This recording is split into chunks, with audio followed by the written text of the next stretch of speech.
Salut à tous, bienvenue dans cette nouvelle session de Millennials Fortunes Education, Josh ici.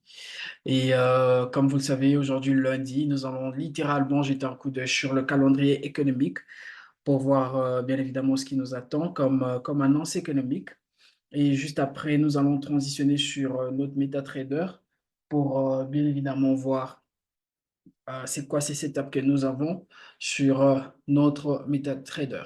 Alors, si c'est votre toute première fois de nous rejoindre, n'hésitez pas de cliquer dans le coin bas droit de votre écran sur la petite cloche de notification pour tout le temps être notifié à chaque fois que nous avons une nouvelle vidéo mise en ligne. Et bien évidemment, sans oublier de vous abonner.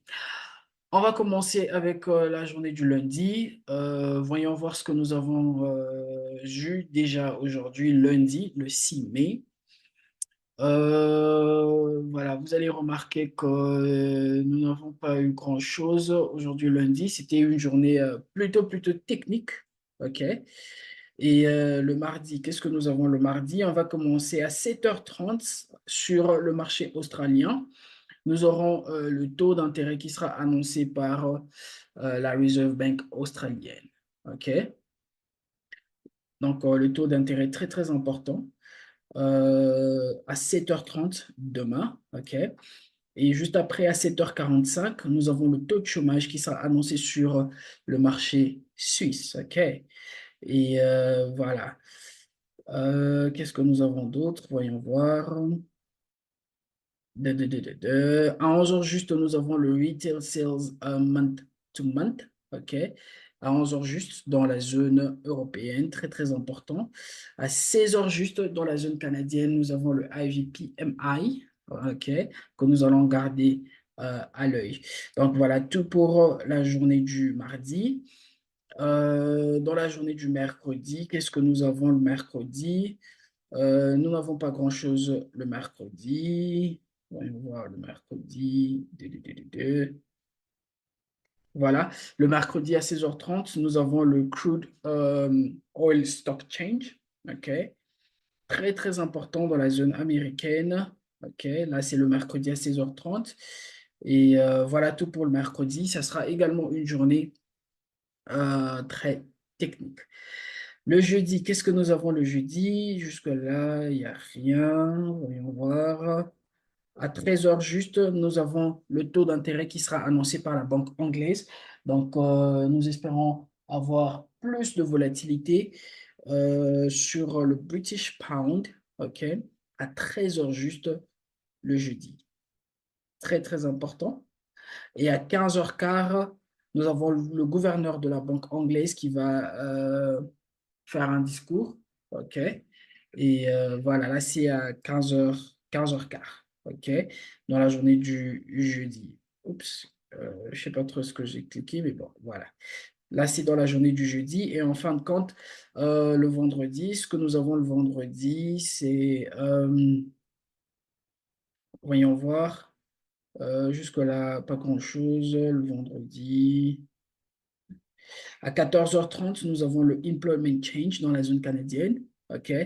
Et à la même heure, nous avons le taux de chômage qui sera annoncé toujours sur le marché canadien. OK. Quoi d'autre? Voilà tout pour le vendredi. Donc, vous allez remarquer en fait que cette semaine, ça sera une semaine plutôt technique. On n'a pas grand-chose comme annonce économique. OK. C'est quelques annonces que nous avons, entre autres le taux d'intérêt. On va les garder à l'œil pour voir comment ces, ces, ces devises vont bouger. OK? Ceci étant dit, nous allons transitionner sur notre MetaTrader pour voir ce qui est en train de se passer. Alors aujourd'hui, on va jeter un coup d'œil sur quatre paires, entre autres AUD JPY, GBP CHF, GBP JPY, et ensuite on va finir avec le NZD JPY. OK? Alors, on va commencer avec le ODE JPY. Alors, qu'est-ce qui se passe avec ODE JPY? C'est très simple. On a eu notre mouvement impulsif haussier. Ensuite, nous avons eu notre correction. On a eu un autre mouvement haussier. Nous avons eu notre correction et un fort mouvement impulsif haussier. OK, suivi de quoi? Suivi d'une correction. Alors, souvenez-vous qu'à chaque fois que nous faisons ces sessions sur YouTube, excusez-moi, qu'est-ce que je nous dis? Que pour chaque mouvement impulsif, nous avons soit un retracement, OK? Ou bien nous avons quoi? Ou nous avons une correction. Et c'est exactement ce que nous sommes en train de voir là. OK? Pour chaque mouvement impulsif que nous avons eu quoi? Une autre correction qui a suivi après, n'est-ce pas? Alors, ici où le prix est, ok, je vais prendre cette zone, voilà, vous voyez où le prix est, on a eu un fort mouvement impulsif baissier, ensuite le prix a essayé de se retracer un tout petit peu et il nous a donné un autre fort mouvement impulsif baissier. Et vous allez voir que juste là, ok, là le prix est en train d'essayer de faire quoi? Le prix est en train d'essayer de se retracer, ok? Alors, qu'est-ce que ça nous dit? Ici, nous allons essayer d'anticiper un mouvement baissier, mais seulement sur le court terme. OK? Vous allez voir que nous avons eu ce mouvement baissier-là. Ensuite, nous avons eu un retracement, un autre mouvement impulsif baissier. Et là, nous sommes en train d'avoir quoi? Nous sommes en train d'avoir cette correction-là. OK? Alors, qu'est-ce qui va se passer? On va attendre que le prix nous donne un au plus haut que le premier là, juste un petit peu avant d'anticiper quoi? Avant d'anticiper une vente sur le court terme, jusque sur cette zone-là. Pourquoi je dis sur le court terme? Parce que nous sommes toujours dans un mouvement impulsif haussier. OK? Et je veux dire, nous sommes toujours dans une tendance haussière. OK? Excusez-moi. Nous sommes toujours dans une tendance haussière, comme vous le remarquerez. OK? On n'a pas encore changé de tendance. Nous sommes toujours dans une tendance haussière et c'est ça que nous attendons du prix. OK? On va voir le prix aller à la hausse. Mais pour l'instant, nous voulons prendre une vente seulement sur le court terme. OK? Voilà, avec O de JPY, on attend que le prix remonte un tout petit peu dans cette zone-là. OK? Nous donner un nouveau haut et ensuite on va anticiper quoi? Une vente. OK? Là, c'est avec O de JPY. Ensuite, nous avons GBP CHF. Alors, avec GBP CHF, nous considérons bien sûr ce mouvement haussier, ce mouvement impulsif haussier. Pourquoi on a considéré ce mouvement impulsif haussier? Je vais essayer d'aller sur le daily. OK? Vous allez voir que nous avons un canal ascendant. OK? Et dans ce canal ascendant, le prix n'a pas encore brisé ce bas-là pour que nous essayons de parler d'un changement de tendance. OK? Le prix est toujours en train de nous donner des nouveaux hauts plus hauts que les précédents, OK? Et des bas plus hauts que les précédents. OK? Donc là, c'est avec GBP CHF, raison pour laquelle nous avons considéré ce mouvement impulsif aussi parce que nous sommes toujours dans une tendance haussière. Alors, je vais rentrer sur le H4 rapidement.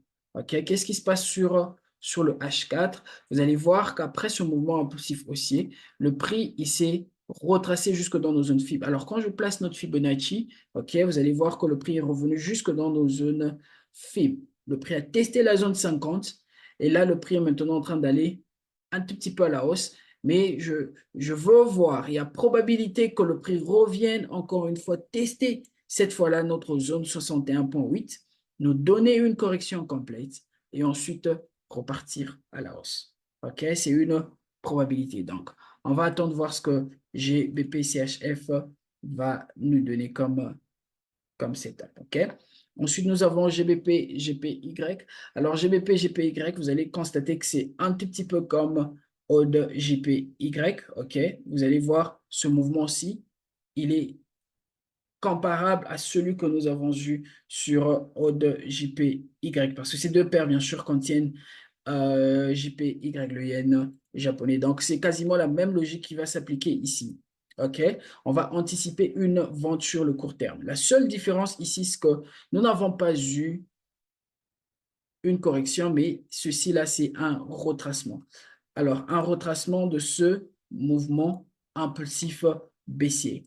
OK? Alors, vous allez voir, quand je zoome in, vous allez voir en fait que nous sommes même en train d'obtenir des projections. On a déjà, vous voyez cette bougie qui nous indique une réjection dans cette zone. Alors, il y a probabilité que le prix repousse encore un tout petit peu avant d'aller à la baisse sur le court terme. OK? Sur le court terme. Pourquoi? Parce que notre tendance sur GBP, JPY, elle est toujours haussière. OK? Là, c'est GBP, JPY. On attend que le prix rentre profondément dans notre zone FIB, tester probablement la zone 61,8. Et vous allez remarquer en fait que notre zone FIB coïncide avec cette zone de résistance.